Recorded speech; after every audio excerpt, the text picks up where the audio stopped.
I stared at my reflection in the mirror, practicing the fake smile I had perfected over the years.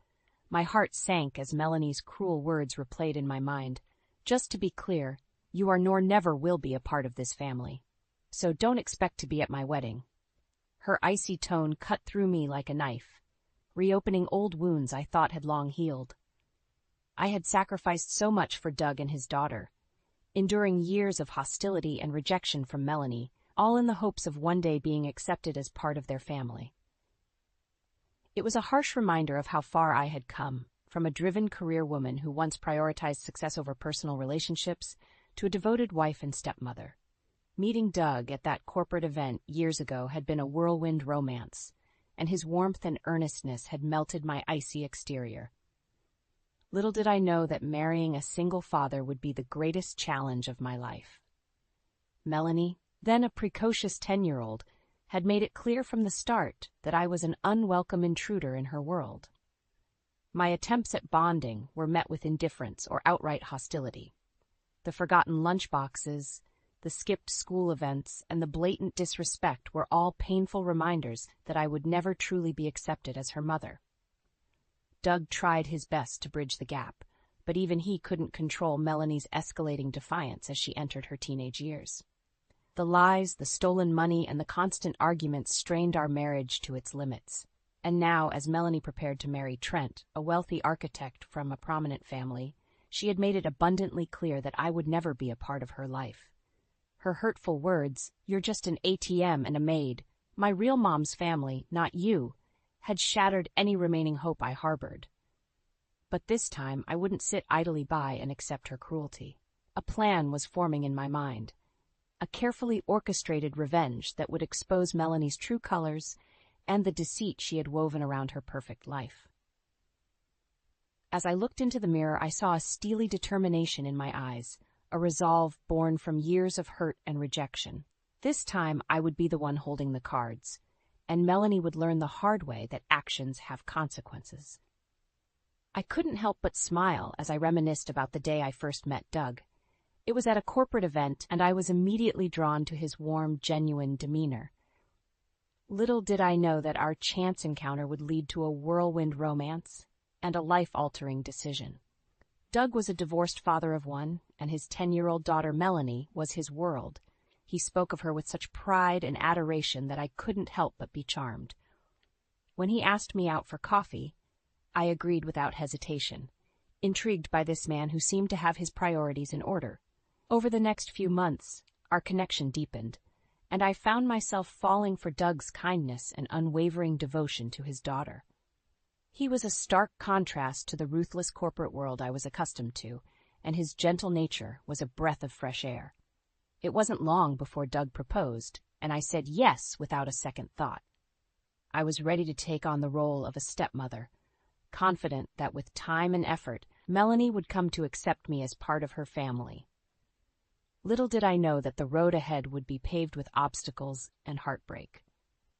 From the moment I moved in, Melanie made it clear that I was an unwelcome intruder.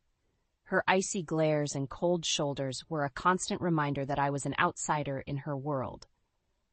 I tried everything I could to connect with her, from baking her favorite treats to attending her school events, but she remained distant and aloof. "Why don't you just leave us alone?" she would snap whenever I attempted to engage with her. "You'll never be my real mom." Doug tried to intervene, but Melanie's defiance only grew stronger as she entered her teenage years. She began skipping school, lying to us, and even stealing money from my purse. Each incident was like a dagger to my heart, and I couldn't help but question whether I had made the right decision in marrying into this family. "Please, Melanie, give Rita a chance," Doug would plead, his voice laced with desperation. "She loves you like her own." But Melanie was having none of it. "She's not my mother, and she never will be," she would snarl, her eyes filled with disdain. As the years passed, the rift between us only widened, and I found myself retreating into my work as a means of escape. I had sacrificed so much for this family, and yet I felt like a stranger in my own home. But now, with Melanie's wedding looming, I couldn't help but feel a glimmer of hope. Perhaps this would be the turning point, the moment when she would finally accept me as part of her life. Little did I know that her cruelty would reach new heights, shattering any remaining illusions I had about our relationship. As Melanie entered her teenage years, her defiance and hostility towards me reached new heights. I couldn't count the number of times I had come home to find her room in disarray, clothes strewn across the floor, and the lingering scent of smoke hanging in the air. "Melanie, we need to talk about this," I would say, my voice trembling with a mixture of frustration and concern. She would simply roll her eyes and brush me off with a dismissive wave of her hand. "Mind your own business. You're not my mother." Those words, uttered with such venom, never failed to cut me deep. I had tried so hard to be a positive influence in her life, to be the supportive and nurturing figure she so desperately needed, but my efforts were met with nothing but contempt. Doug, bless his heart, did his best to mediate the situation, but even his pleas fell on deaf ears. "Melanie, please show some respect," he would say, his brow furrowed with worry. "Rita is trying her best." "Trying her best at what?" Melanie would snarl, her eyes narrowing with disdain. "Trying to replace my real mom? Well, newsflash, it's never going to happen." Her words stung like a slap to the face, and I couldn't help but feel like a failure. No matter how hard I tried, I could never seem to bridge the gap between us. Things only got worse as Melanie's rebellion escalated.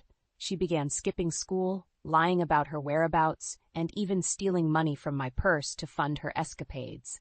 I would come home to find my carefully packed lunch for her untouched, the sandwiches growing stale and the fruit withering away. "Where have you been?" I would demand, my heart racing with fear and frustration.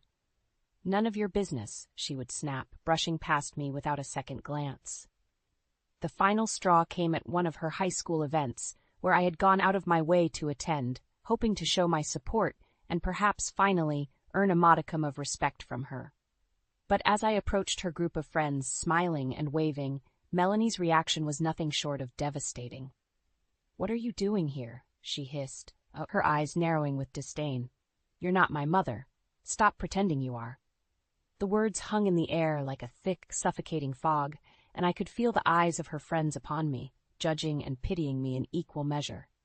In that moment, I had never felt more embarrassed, more humiliated, and more like an outsider in my own family. As I retreated, hot tears stinging my eyes, I couldn't help but wonder how much more of Melanie's cruelty I could endure. I had sacrificed so much for this family, for the dream of being accepted and loved, but it seemed like a lost cause. Little did I know that the worst was yet to come, and Melanie's vicious words on the eve of her wedding would be the final straw that unleashed a storm of revenge that had been brewing for years. When Melanie announced her engagement to Trent, a young, ambitious architect from a wealthy family, I couldn't help but feel a glimmer of hope. Perhaps this would be the turning point in our relationship, the moment when she would finally accept me as part of her life. But as I soon discovered, my optimism was misplaced.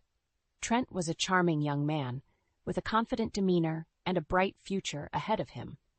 As he and Melanie shared the details of their whirlwind romance, I couldn't help but be struck by the stark contrast between them. He was poised and articulate, while Melanie seemed almost childlike in his presence, her usual defiance replaced by a strange docility. "We're so excited to start this new chapter together," Trent gushed, his arm draped protectively around Melanie's shoulders. I forced a smile, pushing down the nagging doubts that had begun to surface. "Congratulations," I said, my voice strained. "I'm so happy for you both." Melanie barely acknowledged me, her eyes fixed on Trent with an almost worshipful gaze. It was as if I was invisible, a mere footnote in her life. As the wedding planning began, Melanie's true colors quickly resurfaced. She became increasingly dismissive and condescending towards me, treating me more like a servant than a member of the family. "Rita, can you make sure the caterers have everything they need?" she would bark, her tone laced with impatience. When I tried to offer suggestions or input, she would shut me down with a wave of her hand.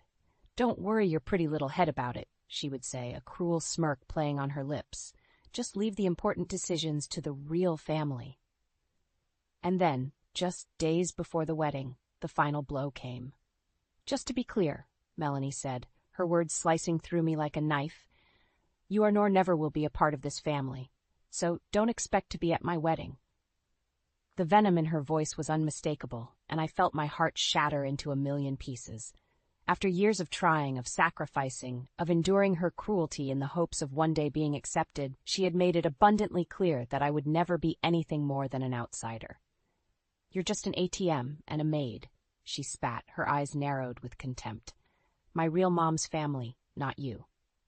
In that moment, something shifted within me. The hurt and anger that had been simmering beneath the surface for years finally boiled over, and a newfound sense of determination took hold. I would no longer be the victim, the one who cowered and accepted her abuse. It was time for me to take control, to orchestrate a plan that would bring Melanie's carefully constructed world crashing down around her. As I watched her fawn over Trent and his wealthy family, a seed of an idea began to take root.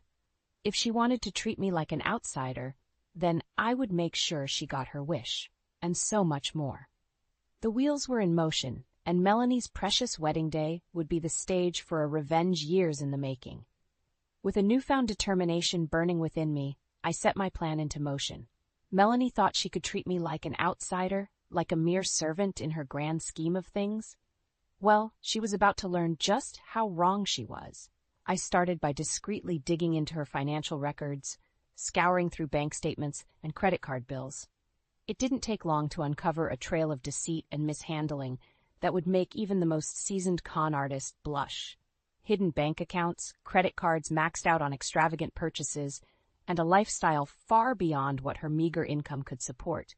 It was all there, laid bare before my eyes. Melanie had been living a lie, and I had the evidence to prove it. At first, Doug was hesitant when I presented my findings to him. He had always been the peacekeeper, the one who tried to smooth over the tensions between Melanie and me. But as the depth of her deception became clear, even he couldn't deny the gravity of the situation. "This is serious, Rita," he said, his brow furrowed with concern. "If what you're saying is true, she could be facing legal consequences." I nodded, my jaw set in determination. "Believe me, it's all true. And it's time she learns that actions have consequences." With Doug reluctantly on board, I began to meticulously plan my revenge. Every detail had to be perfect, every move calculated to ensure maximum impact on Melanie's precious wedding day. I reached out to my network of contacts, calling in favors and greasing palms to ensure that the right people would be in the right place at the right time. It was a delicate dance, a high-stakes game of chess where one wrong move could topple the entire house of cards. But I was determined, fueled by years of rejection and humiliation at the hands of Melanie. This was my moment, my chance to finally take control and show her just how far I was willing to go to protect myself and my family. As the wedding day drew closer, the tension in our household was palpable. Melanie strutted around like a queen, barking orders and treating us all like her personal servants. Doug tried his best to keep the peace, but even he couldn't hide the concern etched onto his face. "Are you sure about this, Rita?" he asked me one night, his voice hushed and tinged with worry. I gave him a reassuring squeeze on the shoulder, my confidence unwavering. "Trust me, Doug. It's time for Melanie to face the consequences of her actions." And as I finalized the last details of my plan, I couldn't help but feel a sense of anticipation coursing through my veins. Melanie had no idea what was coming, no inkling of the storm that was about to descend upon her carefully curated world. The stage was set, and the curtain was about to rise on what promised to be the most dramatic and satisfying revenge I had ever orchestrated. The wedding day dawned bright and sunny, a stark contrast to the storm that was about to unfold. As Doug and I arrived at the lavish venue, I could feel the anticipation building in the pit of my stomach. This was it, the moment I had been carefully orchestrating for months.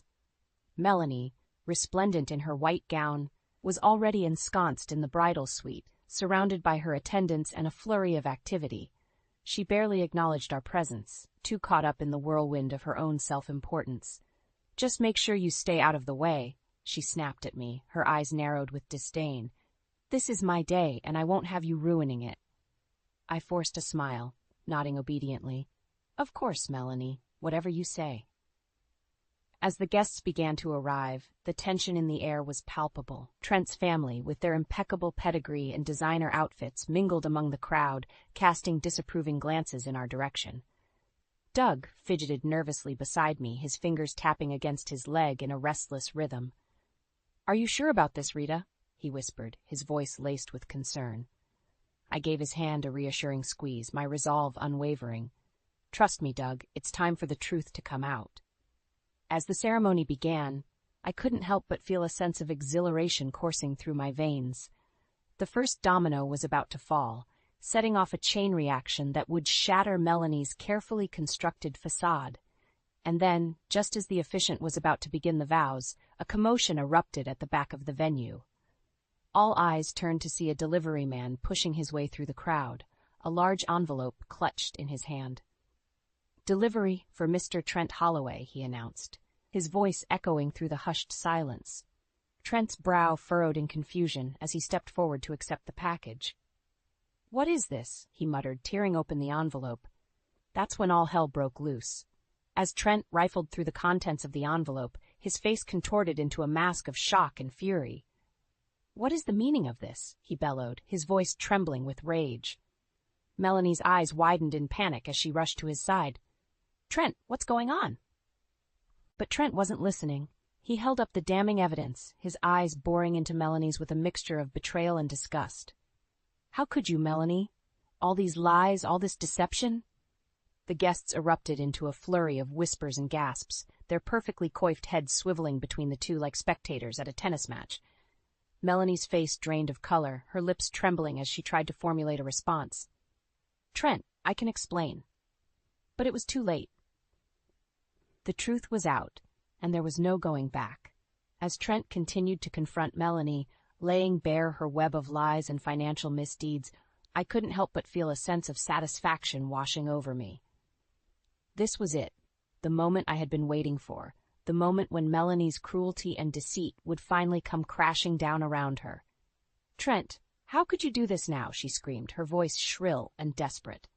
But Trent was having none of it.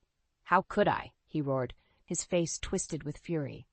"How could you, Melanie? You've been lying to me, to all of us, from the very beginning." As the chaos unfolded, I caught Doug's eye from across the room. He gave me a small nod, a silent acknowledgement of the justice that was being served. And in that moment, as Melanie's world crumbled before our very eyes, I knew that I had finally taken control. The years of rejection, the constant belittling, the feeling of being an outsider in my own family, it had all led to this moment of sweet, satisfying revenge. Melanie may have thought she could treat me like a servant, but in the end, it was I who had pulled the strings, orchestrating her downfall with precision and cunning. And as the repercussions of her actions began to rain down upon her, I couldn't help but feel a sense of vindication, a validation that my sacrifices and pain had not been in vain. The curtain had fallen on Melanie's grand charade, and I was the one left standing, triumphant and unapologetic. As the chaos unfolded around us, it was as if time itself had ground to a halt. The lavish wedding venue, once a vision of elegance and grandeur, had been transformed into a battleground of betrayal and recrimination. Trent's face was contorted with fury, his fingers clenched tightly around the damning evidence of Melanie's deceit. "How could you do this to me, Melanie?" he roared, his voice reverberating through the hushed silence. "How could you lie and manipulate me like this?" Melanie, for once, was at a loss for words.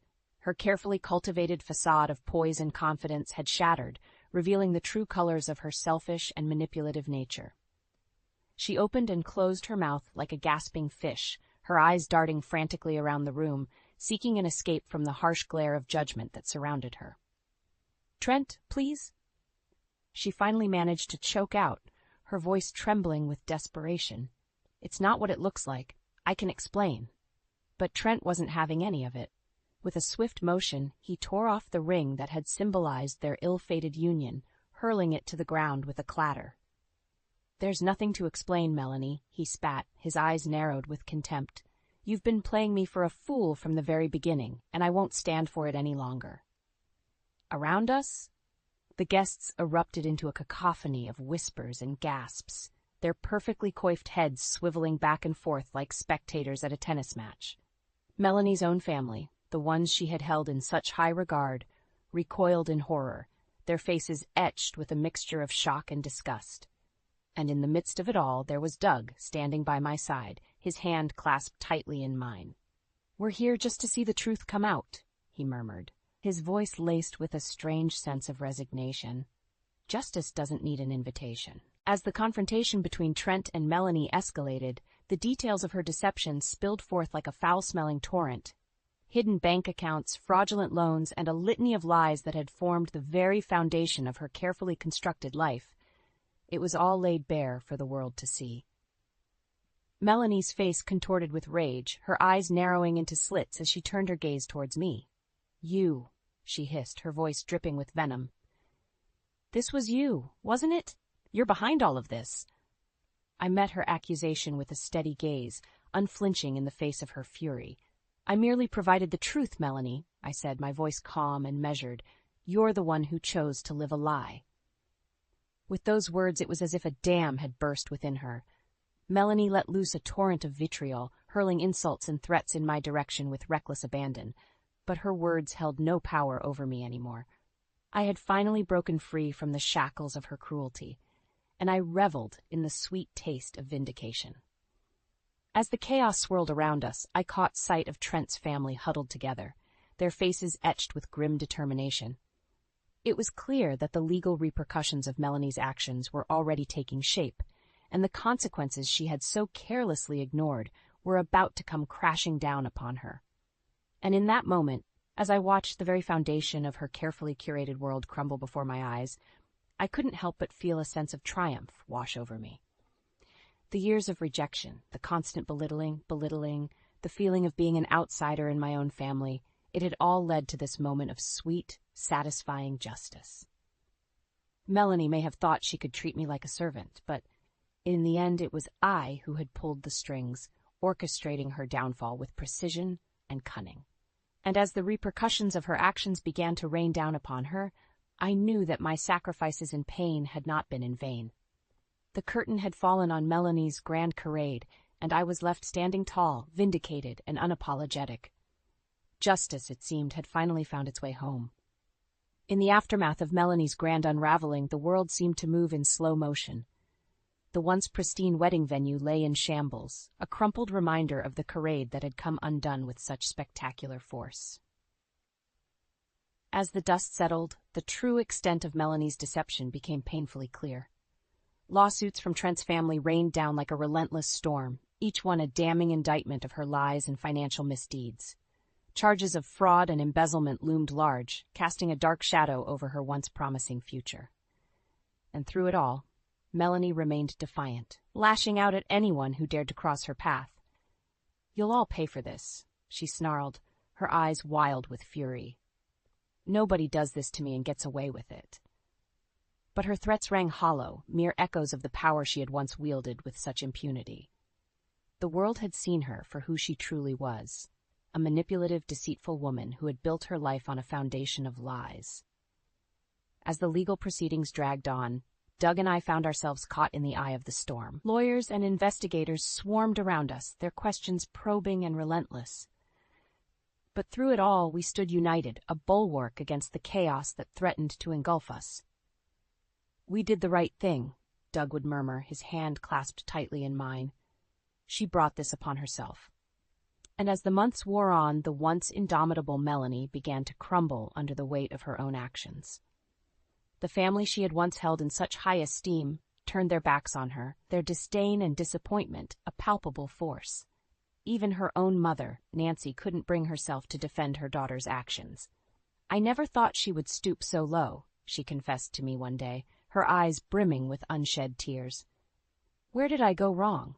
It was a question that haunted us all, a reminder that sometimes even the best of intentions can lead to the darkest of outcomes. But through it all, I found solace in the knowledge that justice had been served. Melanie's reign of terror had come to an end, and the scars she had inflicted upon our family were finally beginning to heal. As the chaos subsided and a new sense of normalcy began to take hold, I couldn't help but feel a profound sense of gratitude wash over me. The path had been long and arduous, paved with heartache and sacrifice, but in the end, it had all been worth it. And then, just when I thought the world couldn't possibly hold any more surprises, fate intervened with a gift more precious than I could have ever imagined. It was a crisp autumn morning when I felt the first flutters of life within me, a subtle reminder that even in the darkest of moments, hope can still take root. As the realization dawned upon me, tears of joy streamed down my face, a testament to the resilience of the human spirit. When I shared the news with Doug, his eyes lit up with a joy I hadn't seen in years. "A new beginning," he whispered, pulling me close. "A chance to do things right." And as we stood there basking in the warmth of our newfound happiness, I couldn't help but feel a sense of peace wash over me. The past had been a tumultuous journey, but now, with the weight of Melanie's cruelty lifted from our shoulders, we were free to embrace the future with open arms. This time, I vowed, things would be different. Our family would be built on a foundation of love, respect, and understanding, a stark contrast to the pain and betrayal that had once threatened to tear us apart. As I cradled my growing belly, I couldn't help but smile at the thought of the little life growing within me. This child would know only love, only acceptance, and would never have to endure the heartache that had once been our constant companion. The storm had passed, and in its wake, a new dawn was breaking, one filled with hope, forgiveness, and the promise of a brighter tomorrow.